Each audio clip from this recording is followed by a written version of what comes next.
मौतों की वजह से बहुत ज्यादा मशहूर है। आम इंसान तो दूर, फॉरेस्ट ऑफिसर भी वहां जाने से डरते थे। जिसकी भी उस जंगल में ड्यूटी लगने वाली होती थी वो पहले ही नौकरी छोड़ देता था। लेकिन राजवीर ऐसा नहीं था। जब उसकी ड्यूटी राजगढ़ के जंगल में लगी तो वो बेझिझक वहां गया और अपने एक दोस्त मयंक को भी अपने साथ ले गया।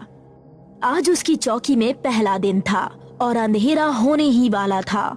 चलिए सर, अब हम चलते हैं। चौकी के बंद होने का टाइम हो गया है। ये तुम क्या कह रहे हो? यहाँ रुकने के लिए अच्छे खासे कमरे हैं, तो इसको बंद करके दूसरी जगह क्यों जाएंगे? सर, यहाँ रात में रुकना अपनी मौत को दावत देना है। एक वन रक्षक होकर ऐसी बुजदिली वाली बातें बोलते हुए तुम्हें शर्म नहीं आ रही?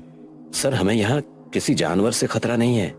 यहाँ भूत प्रेतों का चक्कर है, आत्माएं घूमती हैं यहाँ। मैंने यहाँ आने से पहले भी वो बातें सुनी थी, वो सब बस अफवाह है। हम यहीं रुकेंगे और ये मेरा फाइनल डिसीजन है। अगर आपका ऑर्डर है तो मैं यहाँ रुक जाता हूँ, लेकिन सर अगर मुझे जरा भी खतरा लगा तो मैं उसी टाइम यहाँ से भाग जाऊंगा, फिर चाहे आप मुझे नौकरी से ही क्यों ना निकलवा दें। राजवीर और करण एक कमरे में ठहर गए और मयंक दूसरे कमरे में ठहर गया। राजवीर को नींद नहीं आ रही थी। उसने वहीं लगी कबर्ड में से एक किताब निकाली और उसको खिड़की के पास बैठकर पढ़ने लगा। खिड़की से तरह तरह की आवाजें आ रही थी। राजवीर उन पर ध्यान न देते हुए पढ़ने में लगा हुआ था, लेकिन कुछ देर बाद उसके कानों में घुंघरुओं की छन छन की आवाज आने लगी। अरे करण, तुम्हें ये घुंघरुओं की आवाज सुनाई दी? लगता है बाहर कोई है। सर, आप इन आवाजों पर ध्यान मत दीजिए, रात में ऐसी आवाजें आती रहती हैं। राजवीर खिड़की से बाहर देखने लगा। उसको नजर आया कि कच्चे रास्ते पर एक लड़की चली जा रही है। बाहर कोई लड़की है। करण चलो, जरा देखते हैं कौन है। सर, इस जंगल में इतनी रात में भला कोई लड़की क्या करने आएगी? वो कोई आत्मा वात्मा भी हो सकती है। मैंने कहा ना, कोई आत्मा वात्मा नहीं होती। चलो जल्दी से उठो। करण ना चाहते हुए भी उठकर उसके साथ हो लिया। करण ने राजवीर से कहा कि उसको कोई आवाज नहीं आ रही, लेकिन राजवीर को लगा कि करण डर की वजह से ऐसा कह रहा है और वो बिना रुके उस आवाज का पीछा करता रहा। उसी आवाज का पीछा करते करते अब वो एक जगह पहुँचे। वहाँ उनको एक ढलान नजर आया और नीचे जाकर वो ढलान एक तालाब पर जाकर खत्म हो रहा था। उसी तालाब के पास राजवीर को फिर से वो लड़की नजर आई। देखो, वो रही। राजवीर ने अचानक से पैर आगे बढ़ा दिया। वहाँ की मिट्टी काफी गीली थी और वहाँ झाड़ियाँ भी थी। उसका पैर जमीन में अटक गया। सर, मैं निकालता हूँ, आप हिलिएगा नहीं। करण ने उसका पैर निकालने की कोशिश की तो वहाँ की चिकनी मिट्टी पर फिर से करण का पैर फिसल गया और वो ढलान से लुढ़कता हुआ नीचे तालाब की तरफ गिरने लगा।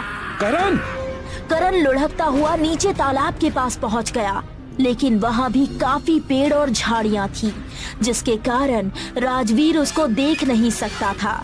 करण को काफी चोटें आई थी। वो खुद को संभालते हुए खड़ा हुआ। इस आदमी को खुद तो खतरे के पास जाने की आदत है, साथ में मुझे भी ले आया। तभी करण को अपने ठीक पीछे किसी की मौजूदगी महसूस हुई। उसने देखा कि अचानक से हवा चलने लगी है और ठंड काफी ज्यादा बढ़ गई है। उसने डरते हुए अचानक से पीछे पलट कर देखा। एक लड़की नीला लहंगा पहने हुए ठीक उसके सामने खड़ी थी। उसका चेहरा दुपट्टे से ढका हुआ था। कौन हो तुम? लड़की कुछ नहीं बोली, लेकिन तभी हवा का एक झोंका आया और उसके सर से दुपट्टा हट गया। लड़की का चेहरा पूरी तरह से झुलसा हुआ था। आंखें लाल लाल चमक रही थी। उसका खौफनाक चेहरा देखकर करण की धड़कनें मानो रुक सी गई और सांसें अटक कर रह गईं। उसने करण की आंखों में अपने नाखून मार डाले और अगले ही पल उसने करण को फिर से पकड़ा और उसकी गर्दन में अपने दांत गाड़ दिए। ये कहकर उसने अपने पंजे से कई बार उसके पेट पर वार किया, फिर जमीन पर बैठकर उसका सारा मांस खाने लगी। इस तरफ राजवीर भी अपने पैर को निकालने में कामयाब हो चुका था। वो ढलान से धीमे धीमे नीचे उतरने लगा और उसको तालाब की तरफ वही लड़की जाती हुई नजर आई। वो लड़की तालाब में एक कदम रख चुकी थी। तभी राजवीर ने उसका हाथ पकड़ लिया। राजवीर की उससे नजरें मिली।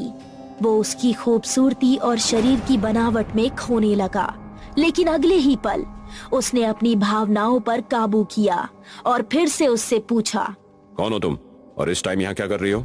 मेरा नाम निहारिका है। यहाँ तालाब पर मरने के इरादे से आई हूँ। देखो, मैं इस जंगल का फॉरेस्ट ऑफिसर हूँ। जो भी परेशानी है मुझे बताओ, मैं तुम्हारी मदद करूंगा। मैं राजगढ़ में अपनी छोटी बहन सृष्टि के साथ रहती थी। अभी कुछ दिनों पहले मेरी बहन न जाने कहाँ गायब हो गई। ठाकुर साहब के छोटे भाई का उसके साथ मिलना जुलना था। मैं उसको ढूंढते हुए वहां पहुंची तो उसने मुझे बुरा भला कहकर भगा दिया। तब से ठाकुर के आदमियों ने मेरा जीना दुश्वार कर रखा है। पूरे गांव में ये अफवाह फैला दी कि मेरी बहन किसी के साथ भाग गई है। उसके बाद गांव वालों ने भी मुझ पे गंदी नजर रखनी शुरू कर दी। अब ऐसे में मैं भला क्या कर सकती हूँ? आप चलिए मेरे साथ, मैं आपकी बहन को ढूंढने में आपकी मदद करूंगा। मेरे कहने पर पुलिस कार्यवाही जरूर करेगी। आप ये मरने का इरादा छोड़ दीजिए। उसकी बात सुनकर वो चुपचाप उसके साथ चल दी। जब राजवीर चौकी वापस पहुंचा तो मयंक दरवाजे पर खड़ा उसका इंतजार कर रहा था। राजवीर के साथ निहारिका को देखकर वो भी उसकी खूबसूरती में खो गया। तू बाहर क्या कर रहा है? कहाँ चला गया था तू? अरे ऑफिसर मैं हूँ, तो मैं तुझे क्यों परेशान करता? इसलिए तुझे सोता हुआ छोड़कर चला गया। ये कौन है? फिलहाल अंदर चलते हैं, बाद में बता दूंगा। कहकर वो तीनों अंदर गए।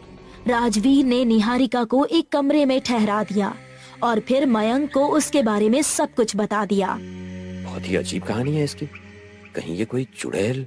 यार अब तू भी शुरू मत हो जाना। अगर ये कोई चुड़ैल होती तो मैं जिंदा तेरे सामने नहीं खड़ा होता। लेकिन ये करण कहाँ है? वो भी अपने कमरे में नहीं है। वो बहुत ही डरा हुआ था। लगता है जैसा उसने कहा वैसा ही किया, भाग गया वो। आई थिंक अब तो सुबह ही आएगा। चल ठीक है, अब दोनों सो लेते हैं। और मेरे बाप, अब मुझे अकेला छोड़कर कहीं मत जाना। वो दोनों एक ही कमरे में जाकर सो गए। कुछ देर बाद उनको कई कुत्तों के एक साथ रोने की आवाज आने लगी। अरे यार, अब इन कुत्तों की भी नानी अभी ही मरनी थी क्या? मैं जाकर देखता हूँ। रुक, मैं भी आता हूँ। और दोनों रूम से बाहर निकले। उसकी नजर निहारिका के कमरे पर पड़ी, जिसका दरवाजा खुला हुआ था और वो उसमें मौजूद नहीं थी।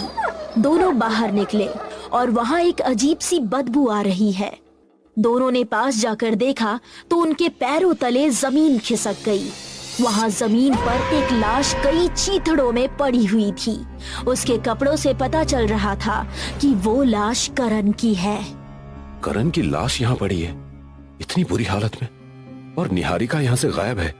कहीं निहारिका सच में? तभी उसके कंधे पर पीछे से किसी ने हाथ रखा और उसके दिल की धड़कनें रुक गई। करण को मारने वाली भूतनी कौन थी? निहारिका की सच्चाई क्या है? और जिस इंसान ने अभी राजवीर के कंधे पर हाथ रखा है वो कौन है? जानने के लिए देखिए इस कहानी का अगला भाग जल्द ही।